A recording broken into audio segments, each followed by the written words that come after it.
কৃষক কৃষি তার উন্নয়ন সব নিয়ে আমাদের এই আয়োজন। বাংলার কৃষি, বাংলার কৃষি, বাংলার কৃষি। ফলবে ফসল ভরবে গোলা আরো বেশি বেশি। বাংলার কৃষি, বাংলার কৃষি, বাংলার কৃষি, বাংলার কৃষি, বাংলার কৃষি। দর্শক, বাংলার কৃষি অনুষ্ঠান থেকে আপনাদের সবাইকে শুভেচ্ছা। কৃষি তথ্য, প্রযুক্তি, পরামর্শ এই সব নিয়ে আমাদের প্রতিদিনের কৃষি বিষয়ক অনুষ্ঠান বাংলার কৃষি। কৃষক ভাইরা আমাদের আজকের বাংলার কৃষি অনুষ্ঠানে দেখবেন এই সময়ে মাঠ ফসলের করণীয় সম্পর্কে একটি মাঠ প্রতিবেদন, সেই সঙ্গে কৃষি বিষয়ক কিছু গুরুত্বপূর্ণ তথ্য এবং পরামর্শ, আর শেষাংশে থাকছে প্রাণী সম্পদ বিষয়ক প্রতিবেদন। শুরুতেই মাঠ প্রতিবেদন।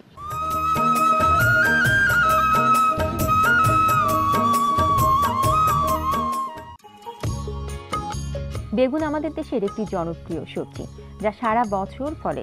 একবার বেগুনের চারা লাগালে ৫-৬ মাস পর্যন্ত ফলন দেয়। শত শত জাতের বেগুন আমাদের দেশে উৎপাদিত হয়। পুরো বছরে এমন কোনো মাঠ নেই যেখানে বেগুনের আবাদ দেখা যায় না। বেগুন উৎপাদনে হাজারো সমস্যা থাকে। অগণিত সমস্যার মধ্যে বেগুনের ডগা এবং ফল ছিদ্রকারী পোকা অন্যতম। এই পোকার জন্য বেগুন উৎপাদন মারাত্মকভাবে ব্যাহত হয়। অনেক সময় কোনো ফলনই পাওয়া যায় না। কৃষকেরা এক্ষেত্রে সাধারণত বিভিন্ন ধরনের পোকানাশক ব্যবহার করে থাকেন, কিন্তু এতে আমাদের স্বাস্থ্যের জন্য মারাত্মক সমস্যা তৈরি হয়। সমস্যা হয় পরিবেশেরও। আমি 5 বছর যাবৎ বেগুন চাষ করি। আমার আগে এরকম ছিল না, তবে এখন এই পাওয়ার হেক্টর বসানোর পর আমার একটু উন্নত হয়েছে। আগে 20 স্প্রে করতে হতো, তবে এখন আর ওই 20টি স্প্রে করা লাগে না। আমার এই পাওয়ারম্যান দেওয়াতে এটা আমি কৃষি অফিসার সহকারী এই দৌলতপুরের শহীদুল স্যার আর রবিক স্যার, এর দুজনের মাধ্যমে পরামর্শ নিয়ে এদের দুজনের কাছ থেকে আমি এই বেগুন ক্ষেত চাষি করছি। এই চারাগুলো আমি আমার এক আত্মীয় বাড়ি থেকে আনি, এই চরতিল্লি থেকে। আর সেখান থেকে আনার পর আমি এই চারাটা 2-2.5 মাস লাগানো হয়েছে। আমার খরচ হয়েছে 20,000 টাকা, আর আমার বিক্রি অনুযায়ী মোটামুটি এক একটা গাছে যদি 100 টাকা করে আসে, তাতে আমার 6 লক্ষ টাকা আসবে। এই সমস্যা থেকে পরিত্রাণের জন্য আমাদের কৃষি বিজ্ঞানীরা সেক্স ফেরোমেন ফাঁদ উদ্ভাবন করেছেন। এই ফেরোমেনের ব্যবহারের মাধ্যমে বেগুনের এই মারাত্মক পোকা থেকে নিয়ন্ত্রণ করে সমস্যা থেকে পরিত্রাণ পাওয়া যাচ্ছে। বিষমুক্ত বেগুন কিভাবে করতে হবে সেইভাবে করার জন্য ওনাকে আমি বলি যে তুমি লাইন থেকে লাইনের দূরত্ব 40 ইঞ্চি এবং এক চারার থেকে চারার দূরত্ব হলো 20 ইঞ্চি। এইভাবে তুমি চারা লাগাও। যে কোথায় চারা পাওয়া যাবে চারার সন্ধান ওনাকে আমরা দেই। এখানে ওই তিল্লি গ্রামে এখানে ওই একটা লোক আছে, আর সেই লোকটা করে গেছে গাজীপুর থেকে এই বাড়ি 10 জাতের বেগুনের চাষ আনে। ওখান থেকে চারা আমি সংগ্রহ করার ব্যবস্থা করে দেই। ওখান থেকে আমার চাষি শামসুল হক উনি এই চারাগুলো নিয়ে আসে, আর 6,000 চারা আনার পরে এখানে এই 75 ডেসিবেল জায়গার মধ্যে উনি চারাগুলো লাগায়। লাগানোর পরে উনি আমার কাছে কতটুকু কী সার লাগবে কী লাগবে জিজ্ঞাসাবাদ করে, আমি সব কিছু বলে দেই। বলে দেওয়ার পরে ওনাকে বলছি বিষ না দিয়ে এই বেগুন ক্ষেত করতে হবে। ফেরোমেন ফাঁদ ব্যবহারের খরচ তেমন নেই বললেই চলে। শুধু তাবিজের মতো বা ক্যাপসুলের মতো লিউরোটিন বাজার থেকে কিনতে হয় এবং প্লাস্টিকের বয়মে সেট করে বাঁশের লাঠি বা কুঞ্চি দিয়ে জমিতে ফসলের উচ্চতায় পুঁততে হয়। তবে মনে রাখতে হবে, ভালো কাঙ্ক্ষিত ফলনের জন্য শুধু সেক্স ফেরোমেন ব্যবহার করলে হবে না। একই সাথে সারের সুষম ব্যবহার, নিয়মিত সেচ দেওয়া, আগাছা পরিষ্কার করা, শূন্যস্থান পূরণ, এই কাজগুলো পরিমিতভাবে করতে হবে। চাষিদেরকে বিষমুক্ত সবজি উৎপাদনে তাদেরকে প্রযুক্তিগত সহায়তা প্রদান করা। তো সেই লক্ষ্যে কৃষি সম্প্রসারণ অধিদপ্তর দৌলতপুরের পক্ষ থেকে প্রতিটা ব্লকে একটা লক্ষ্যমাত্রা নির্ধারণ করে দেওয়া হয়েছে। আমাদের মাঠ পর্যায়ের উপসহকারী কৃষি কর্মকর্তাগণ সবজি চাষিদের কাছে বিষমুক্ত সবজি উৎপাদনের যে কলাকৌশল, যে প্রযুক্তি, সেগুলা নিয়ে তাদেরকে বুদ্ধি পরামর্শ দিয়ে সহায়তা করছে। তারই অংশ হিসাবে এই ওয়াইল ব্লকের যে ক্ষেত আপনারা দেখছেন, বেগুন ক্ষেত, সেখানে একই জায়গায় 75% জমিতে আমরা বিষমুক্ত সবজি উৎপাদনের কার্যক্রম হাতে নিয়েছি। উদ্বুদ্ধকরণের মাধ্যমে আমরা কৃষককে ফেরোমন ট্র্যাপ এবং অন্যান্য সহযোগিতা দিয়ে, পরামর্শ দিয়ে আমরা এই প্লটটা অনেকটা প্রদর্শনীর আকারেই স্থাপন করেছি। এবং এখানে একটা বিষয় লক্ষণীয় যে ফেরোমন ট্র্যাপের পাশাপাশি আপনারা দেখছেন যে পুরা ক্ষেতটাকে একটা নেট দিয়ে আবৃত করা হয়েছে। এর কারণ হলো যে ফেরোমন ট্র্যাপ দিয়ে পোকা দমন করা যাবে, বেগুনের ডগাও ফল ছিদ্রকারী পোকা দমন হচ্ছে, কিন্তু বর্তমানে আরেকটা উপদ্রব হচ্ছে যে পাখি আমাদের এই যে যখন কচি অবস্থায় বেগুন থাকে তখন এটাকে ঠুকরিয়ে নষ্ট করে দেয় এবং এর বাজার মূল্য কমে যায়। সে কারণে পুরা ক্ষেতটাকে নেট দ্বারা আবৃত করা হয়েছে। এর ফলে একদিকে যেমন ফেরোমন ট্র্যাপের ফলে এখানে কোনো বিষের প্রয়োগ করতে হচ্ছে না, অন্যদিকে পাখির যে উপদ্রব সেটাও এখানে রোধ করা গেছে।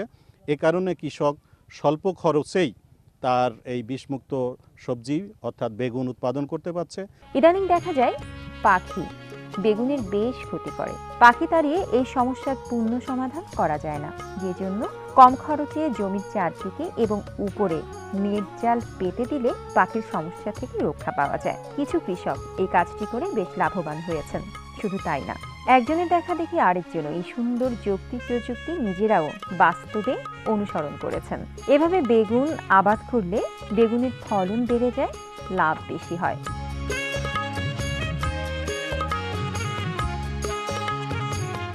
বাংলার কৃষি, বাংলার কৃষি, বাংলার কৃষি। দেখছিলেন বাংলাদেশ টেলিভিশনের প্রতিদিনের কৃষি বিষয়ক অনুষ্ঠান বাংলার কৃষি। এ সময় আপনার মাঠ ফসলের করণীয় সম্পর্কে আপনাদের জানাতেই আমাদের বাংলার কৃষি। সঙ্গেই থাকুন এবারে প্রাণী সম্পদ বিষয়ক প্রতিবেদন।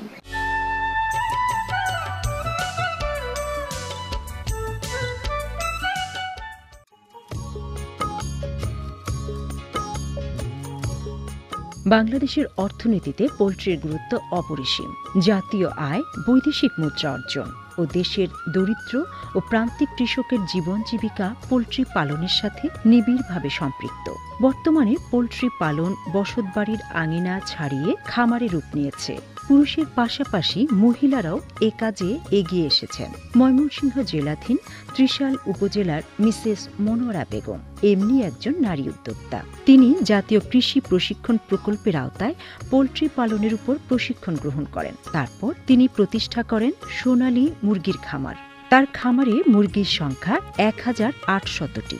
বর্তমানে মুরগিগুলোর বয়স ৪৫ দিন। এগুলোর বয়স ১২০ দিন হলে ডিম দিবে। এই ডিম থেকে বাচ্চা ফোটানোর জন্য তার খামারে রয়েছে ইনকিউবেটর। এখানে জৈব নিরাপত্তা সঠিকভাবে নিয়ন্ত্রণ করা হয়।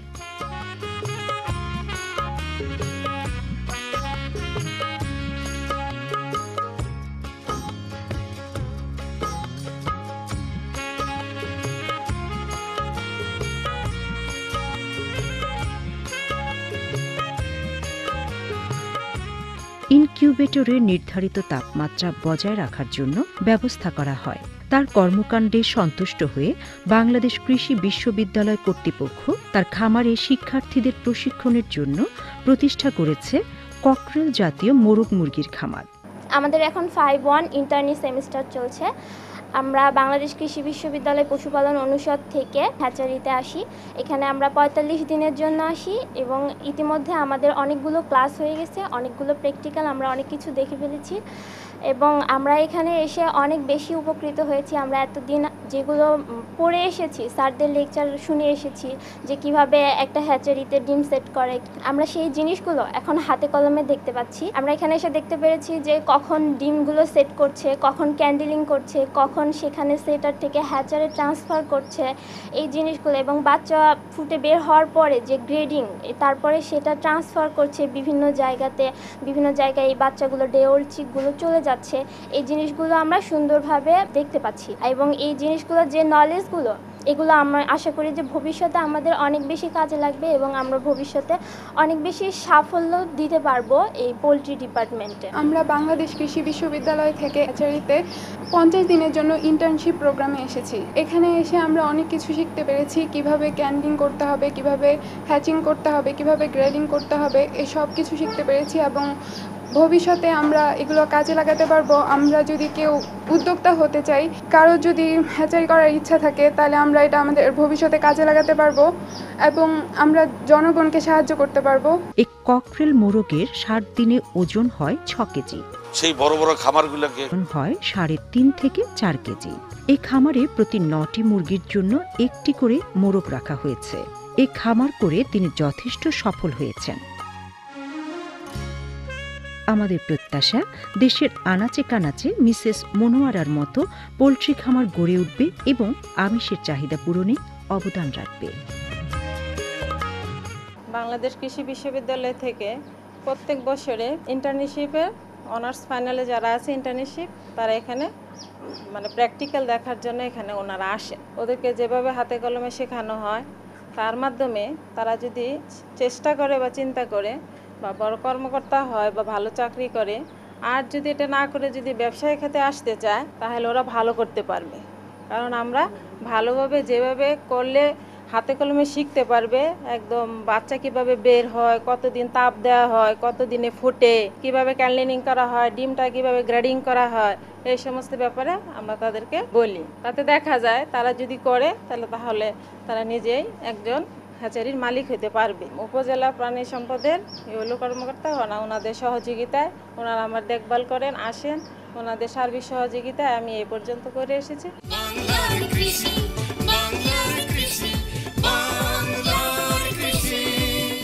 দর্শক দেখছিলেন প্রাণী সম্পদ বিষয়ক প্রতিবেদন। এর সঙ্গে শেষ করব আমাদের আজকের বাংলার কৃষি। বাংলার কৃষি আগামীকাল একই সময়ে প্রচারিত হবে। আমাদের অনুষ্ঠান সম্পর্কে আপনাদের মতামত আমাদের লিখে পাঠাতে পারেন। আমাদের লিখবার ঠিকানা প্রযোজক বাংলার কৃষি, কক্ষ নং 222, বাংলাদেশ টেলিভিশন ভবন, রামপুরা, ঢাকা। আমাদের ইমেইল নাম্বার banglarkrishi@ais.gov.bt। আমাদের ফেসবুক আইডি বাংলার কৃষি। আপনারা ইচ্ছা করলে আমাদের অনুষ্ঠানটি ইউটিউবেও দেখতে পারেন। দর্শক, আপনাদের সুস্থতা কামনা করে শেষ করছি আমাদের আজকের বাংলার কৃষি। আল্লাহ হাফিজ। কৃষক কৃষি